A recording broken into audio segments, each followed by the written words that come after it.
Welcome back to our channel జీవనం 2.0. నేను మీ మాధురి. మనసు, ఈ మనసుకి ఎన్ని కోరికలు, ఎన్ని కలలు, ఎన్ని ఆలోచనలు ఉంటాయో కదా. ఎంత దూరం అయినా కానీ విత్ ఇన్ ఫ్రాక్షన్ ఆఫ్ సెకండ్స్లో ఎలాంటి అడ్డంకులు లేకుండా ఎక్కడ దాకైనా ప్రయాణం చేయగలిగింది. భూమి మీద నుంచి అంతరిక్షం వరకు కూడా ప్రయాణం చేయగలిగింది ఈ మనసు ఒక్కటేనండి. దానికి అసలు ఎక్కడ అడ్డుగోళ్ళు ఉన్నవన్నమాట.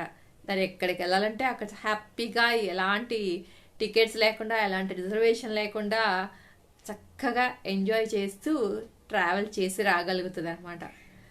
కాబట్టి ఇలాంటి మనసుకి ఇవన్నీ కూడా ఎక్కడో పోస్ట్ చేయకుండా ఉండేటువంటి ఉత్తరాలు ఎన్నో ఉంటాయి కదా. పోస్ట్ ఇన్ ద సెన్స్ ఉత్తరాలు అంటే తన ఫీలింగ్స్ ఏవైతే ఉన్నాయో అవన్నీ కూడా ఎవరితోనూ ఎక్కడా కూడా షేర్ చేసుకోకుండా తన మనసులోనే ఉన్నాయి. ఎన్నో ఉండే ఉంటాయి కదా, మీకు కూడా ఉండే ఉంటాయి ఖచ్చితంగా. అలాగే ఎన్నో గొడవలండి, ఎన్నో అత్తమామలతో, భర్తతో, లేదంటే ఎదురింటి వాళ్ళు, పక్కింటి వాళ్ళు, ఇంట్లో పిల్లలతో, ఎంతో మందితో చిన్న చిత్తగా గొడవలు అనేవి ఇలాంటివి ఎన్నో ఉంటాయి అన్నమాట. అవన్నీ కూడా ఏవి కూడా పెద్దవి కాకుండా అక్కడే సమసిపోయి అక్కడే సమరం దాకా అవి వెళ్లకుండా నిర్వీర్యంగా చేసినవి ఎన్నో ఉండి ఉంటాయి ప్రతి ఒక్కళ్ళ లైఫ్లో. ఎన్నో నిజాలని నిక్కచ్చిగా అసలు బయటకే రాకుండా సమాధి చేసి ఉంటారు. ఎన్నో మాటల్ని గొంతు కూడా అసలు పెగలనీయకుండా గొంతులోనే కుక్కేసి ఉంటారనమాట, అవి బయటికి రాకుండా. ఎన్నో భావాలని అసలు బయట కూడా పెట్టుంటారు కదా. ప్రతి ఒక్కళ్ళ లైఫ్లో, ప్రతి ఒక్కళ్ళ మనుషుల జీవితంలో ప్రతి ఒక్క మనసు కూడా ఇవన్నీ ఖచ్చితంగా చేస్తుందండి, చేసే ఉంటుంది అనమాట, చేస్తూనే ఉంటారు అన్నమాట.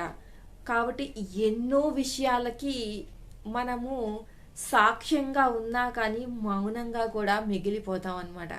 ఇలా కూడా జరిగే ఉంటుంది. టోటల్గా ఏమర్థమైంది అంటే ప్రతిరోజు ప్రతి మనిషి హ్యాపీగా సంతోషంగా ఉన్నట్టు నటించడానికి కూడా మన మనసే సహకరిస్తుంది అన్నమాట. ఎందుకంటే మన లోపల ఇన్ని ఉన్నా కానీ వాటన్నిటిని తొక్కి పెట్టేసి బయటికి రానివ్వకుండా మేము చాలా బాగున్నాము అని చెప్పేసి. కాబట్టి ఏంటంటే మనుషులము హ్యాపీగా బతకాలి అంటే మనసు రోజు చచ్చిపోవాలన్నమాట. అర్థమవుతుందా? మనసుని చంపేసి మనం హ్యాపీగా బతుకుతున్నాం అనమాట కదా. కానీ తప్పదు, ప్రతిరోజు మనసు చస్తుంది అని తెలిసినా ఈ జీవితాన్ని గడపక తప్పదు. ప్రతిరోజు మనస్సాక్షికి వ్యతిరేకంగా మనం ప్రవర్తిస్తున్నామని తెలిసినా తప్పదు, అడ్జస్ట్ అవ్వక తప్పదు ఈ లైఫ్లో. ఎందుకు అంటే కొన్ని బంధాల కోసము, కొన్ని మనకంటూ మనం పెట్టుకున్న కట్టుబాట్ల కోసం, కొన్నిటి కోసము మీరే అంటారు నచ్చినట్టు ఉండాలి అని అంటాం, కానీ మనసు పరిపర విధాలా వెళ్తుందండి. మనసు వెళ్ళిన చోటకల్లే మనిషి వెళ్ళకూడదు అని అంటారు. మనసు కదా, దానికి ఎక్కడికి వెళ్ళాలనిపిస్తే అక్కడికి వెళ్తుంది. కానీ మనం ఒక కమిట్మెంట్లో, మనం ఒక రెస్పాన్సిబిలిటీలో ఉన్నప్పుడు మనం వెళ్ళగలుగుతామా? అలాగా వెళ్ళకూడదు. మనసు మన ఆధీనంలో ఉండాలన్నమాట. అందుకనే మనసు రోజు చచ్చిపోయినా చచ్చిపోతుంది. ఎందుకంటే మరి అనవసరమైన విషయాల జోలికి మనసు వెళ్ళినప్పుడు అవన్నీ జరగవు కదా, జరగకూడదు కదా. అలాంటప్పుడు మనసు చచ్చిపోవడమే కరెక్ట్ అనమాట.